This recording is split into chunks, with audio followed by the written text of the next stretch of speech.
Good evening, YouTubers. It's me, Johnny. I got the screencast on, and here, if you can see the screen, there's a shot I have right here of support for secession from the United States to join new regional unions. It's out of brightlinewatch.org. It's basically talking about democracy and how democracy is coming unglued at the seams. Let's go to the top. Brightline Watch. I'll put it in the description if you want to link. If you want to link to it and see what's going on. Here's the headline: American democracy at the start of the Biden presidency. Anyways, I won't get into all that. It's interesting, but that's not what I want to talk about. Confidence that votes were counted as intended by local government. All this is fascinating. I'll link to it. You can look at it. Basically, nobody trusts anybody anymore in the United States. But it's more complicated than that. So if you want to click on the link and go to it and read the report, feel free to. What's really fascinating is the support amongst the American public for secession is higher than I'd ever thought it would ever be. But here it is: support for secession from the United States to join new regional unions. Here's what's fascinating. This region right here, which is Washington State, Oregon, California, and then Hawaii. That's Hawaii. That's Alaska and Hawaii. They're considering all that as a zone. But as you can see from this graph, hold on, oops, didn't mean to do that.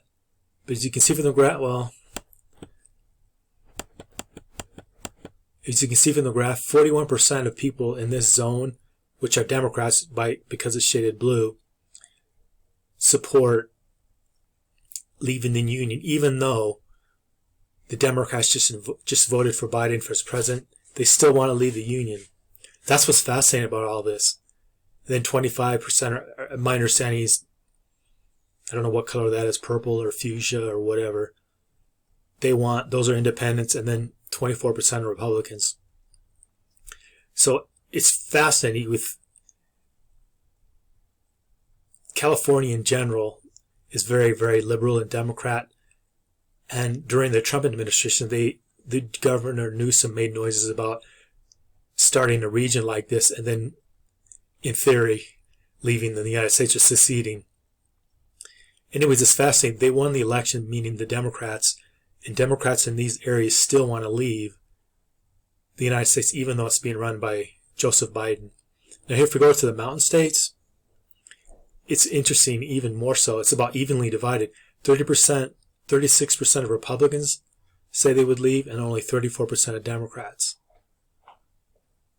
And then, like right here in the heartland, we have 29% Republicans wanting to leave and 34% wanting to leave, or starting their own little succession. But what's really fascinating is Tejas right here, which is, bordered on by Oklahoma. There's Georgia. I should know geography, but I don't know that state. But if we get up here, I believe that's Maryland. No, Maryland's up here. That's a different region. These are the Carolinas, and I'm sure. Well, I'm not sure about that. But as you got like Tejas, Florida, and mostly these southern states like Georgia and these other ones, Mississippi, 50% of Republicans want to secede. That doesn't surprise me. My view has always been, if there's any secession, it should be Tejas and Florida, since those are states with no income tax. If they actually left the union, they'd technically be tax havens because there's no income tax in these states for the state, not the federal government. Same thing with Florida. Then if you go up here, there's 27% support for secession from Republicans up in the Northeast, 27% from independents, and 34% from Democrats. So what you can see overall, the country's splitting apart. No one wants to be part of the whole anymore, it seems like. People don't want to be ruled by the elites back here. They don't have D.C. Where's D.C.? There's Maryland. That's Maryland right there. D.C. is... because this is all white. I don't know how the hell where D.C. is. Because that's Maryland. Then there's Delaware. Anyways, no one wants to be ruled by the Congress anymore back in Washington, D.C. or in this area. It seems like the United States is dividing up by region, the Pacific region, the mountain region, the Midwest, the heartland, as they label it here, the South. You can almost see the old South right here, Texas, Oklahoma, Mississippi, Kentucky, Georgia, all these states, Florida even. It's very, very fascinating. See, they didn't include Puerto Rico in here, but they included Hawaii and Alaska being part of the Pacific region. Anyways, that's just my vote, the United States, or my vote. This is just my video on what's going on in the U.S. It appears to me people aren't getting along. The whole country's coming apart, it seems. I think the next election could be very interesting. Maybe the Democrats will win it again. Maybe the Democrats or the Republicans will put forth a general, as in maybe the country's going or leaning towards some kind of dictatorship. Not like a Trump dictatorship, not like a Biden dictatorship, but something totally different. Seems like the United States only trusts the U.S. military anymore. Both sides, I mean, Democrats and Republicans only trust the military. Seems like they're leaning towards wanting to be ruled by an autocrat or a dictator. This is just me musing and guessing. I don't know. Who knows what the future holds? But we can see from this latest thing from brightlightwatch.org. I'm guessing they lean to the left, but I don't know that.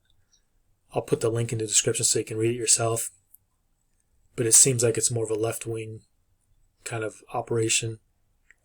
But it appears to me that things aren't getting any better in the U.S. People are splitting apart. People don't want to be part of a nation anymore. They want to be more regional. And it appears that's the direction we're going. I don't know if we're going to actually end up there.